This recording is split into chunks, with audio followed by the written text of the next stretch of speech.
সকালে ঘুম থেকে উঠে যাকে আমার প্রথমেই মনে পড়ে সে আর কেউ না, সে হলো আমার একমাত্র মোবাইল।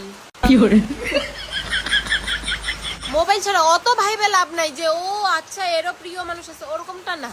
ঘুম থেকে উঠে মোবাইলের কথাটা মনে পড়ে। মোবাইলটা কোথায় যেন ঘুমের চক্করে হারায় যায়, কোথায় কোথায় চলে যায়, বালিশের নিচে চলে যায়, কোল বালিশের নিচে চলে যায়, পায়ের সামনে চলে যায়। খুঁজে না পাইলে মাথায় টেনশন ধরে যায় যে মোবাইলটা কই গেল। আমার বাঁচার একমাত্র উপায়ই হইলো আমার মোবাইলটা।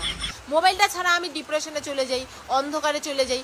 আর মোবাইলে রিচার্জ না থাকলে তো ওরে বাবা আরো তো কত ডিপ্রেশনের থেকে ডিপ্রেশনের ভিতরে যাবো। সবার প্রথমে আমার আগে মোবাইলটারই কথা মনে পড়ে। মোবাইলটাকে আমি খুব ভালোবাসি, খুব খুব খুব খুব খুব ভালোবাসি মোবাইলটাকে আমি।